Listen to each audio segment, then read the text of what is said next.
Hey guys, welcome back to another episode of the Wondery Hill Rewatch here on the Filmaholic channel, and today I'm talking about the mid-season finale of Season 7, and that's 7/12, Some Roads Lead Nowhere.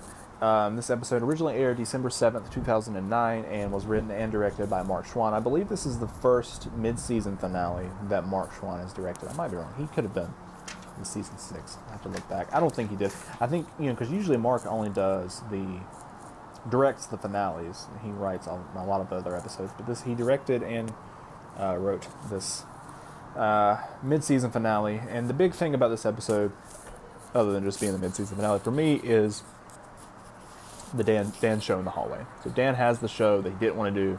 He's doing it in the hallway, and from the moment we see him in the beginning, we know it's not going to go the way Rachel thinks it's going to go.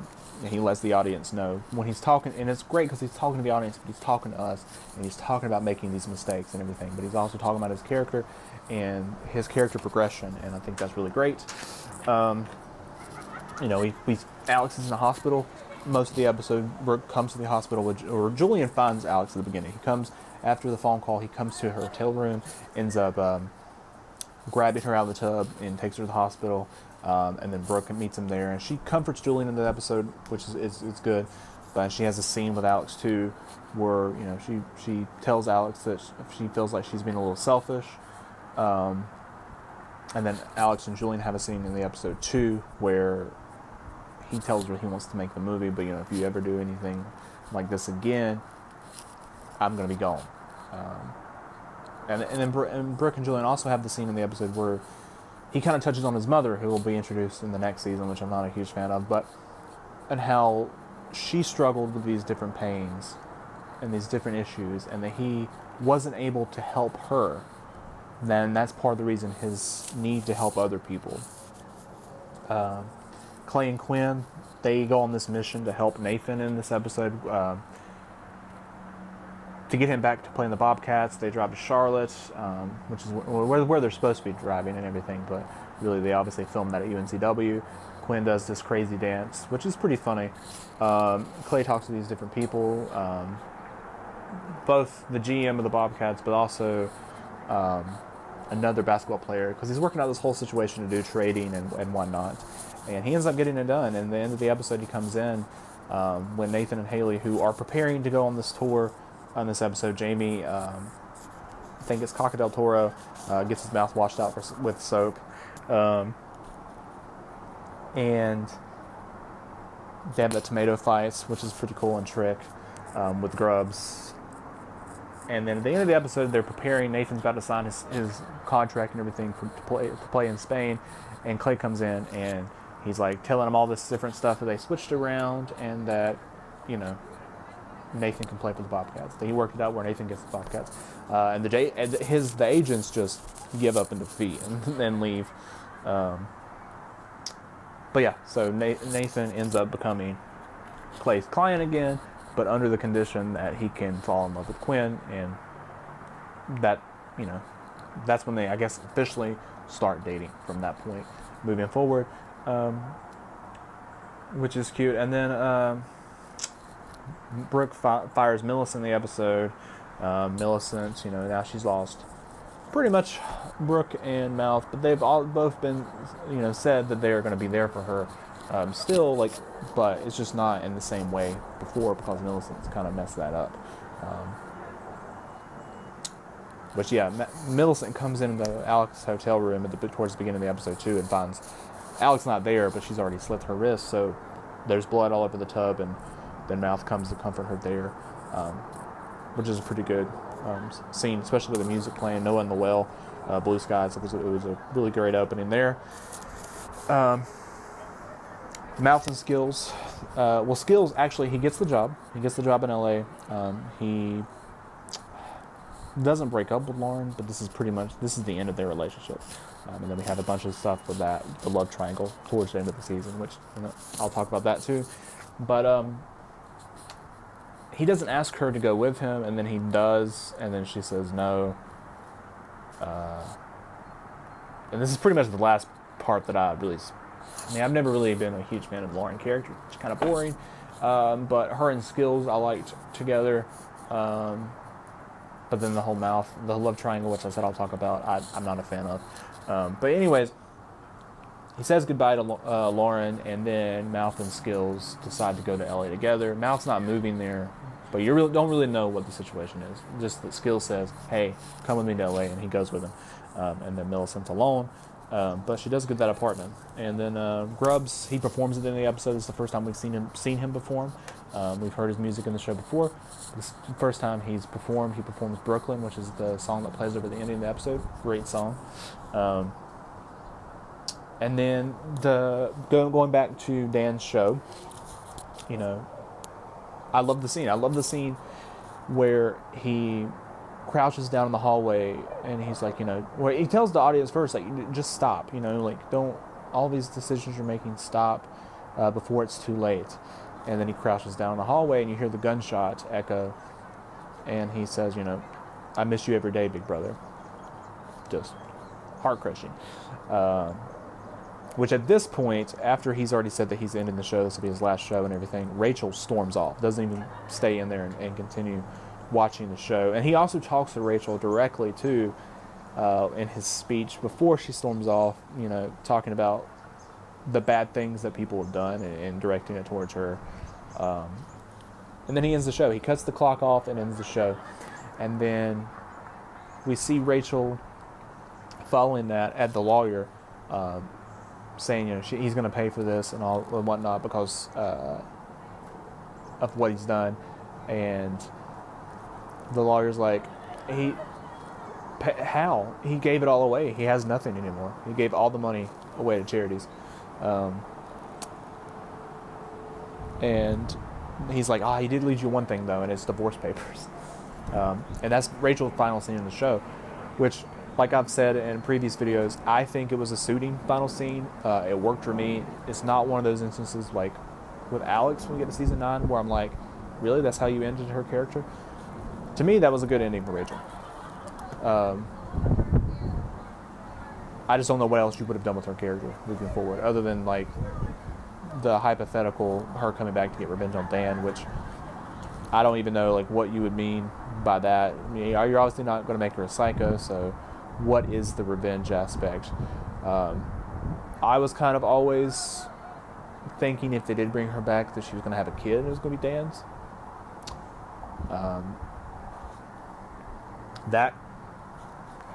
That would have been like the only thing that I could really see you bringing her back and making it work, because otherwise it's like she's burned all her bridges with all the other characters, including Dan. So really there's no who is she going to have scenes with? Like I said, if you had her had gotten pregnant by Dan, even if it, well, I don't know, I would say it would be Dan's kid, but him having to take responsibility of that, and that would be the only thing that would bring her into the show, back into the show for any kind of storyline, I would think. But I'm glad this was her last scene. And then Dan is getting on the bus. He's leaving Tree Hill. He's getting on the bus, packing his things, and Nathan shows up and, you know, tells him about the Bobcats, and then thanks Dan for getting him there, for being that person that got him there to the NBA. He doesn't forgive him, but it's a huge stepping stone that takes us into what happens at the end of season 8, but then especially season 9. It was progress, which I liked that. And then he says, you know, there's somebody here who wants to say goodbye to you or see you, and it's Jamie. And Jamie runs over, and Dan and Jamie hug, and you know, he's like, I have to go, buddy. And Jamie tells Dan that he forgives him. Beautiful scene. Love it. And like I said, this is my favorite episode of the season because of that stuff with Dan. I really like that. I am curious, what's like, did Paul want to leave?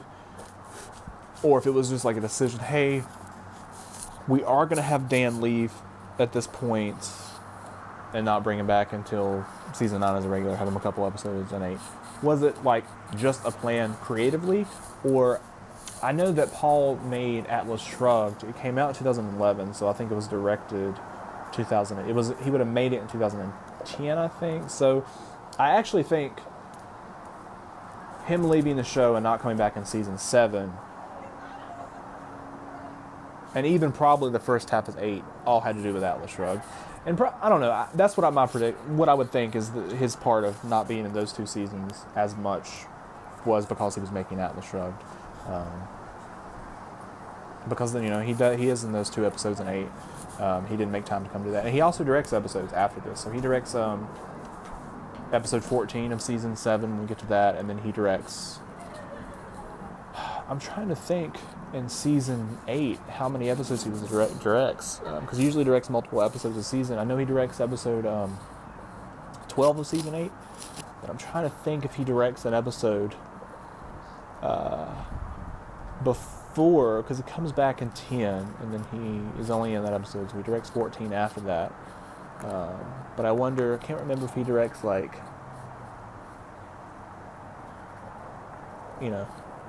807 or 808 or anything like that.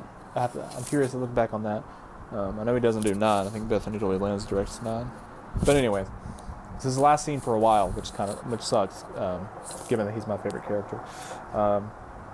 And then the only thing I don't like about this episode is the ending. So there's an ending that's sort of I guess supposed to be like a cliffhanger, but it doesn't really work for me as a cliffhanger. The only reason I guess you had to have the scene in there so that when you get to the next episode in the airport, that scene where Brooke, Julian, and the 2 Alexes meet, you know who that other Alex is. But the cliffhanger of this one is, Brooke's starting this Clothes for Bros line, and Alexander, the designer of that, shows up and at Clothes Over Bros to talk to Brooke, and that's the cliffhanger. I guess it was supposed to worry people that there were going to be a relationship between them, which, obviously that's another thing that I've talked to Sarah about, where it was you knew the Julian and Brooke thing wasn't going to work out.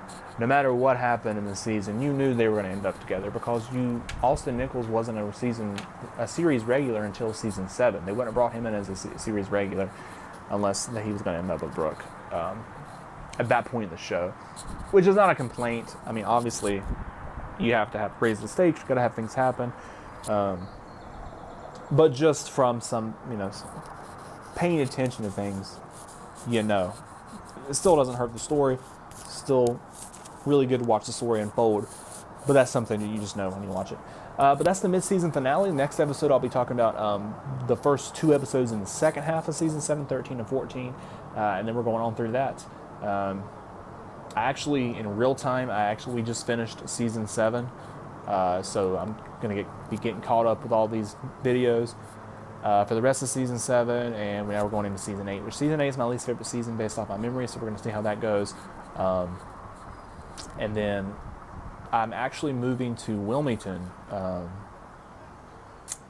We're going to move to Wilmington for a year, which I'll talk about that in other videos too when that gets closer to time. But we're going to move to Wilmington for a year before we move to LA, and I'm going to try to wait.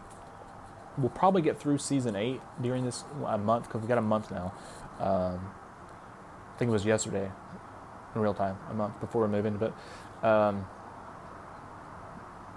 from when I made this video, but the 20th of July. But we're moving to Wilmington. I'm gonna try to wait until we move there to watch season 9, so Sarah can. I like the experience too. Actually, watch the show in Wilmington, and then maybe I think what would be cool, because with the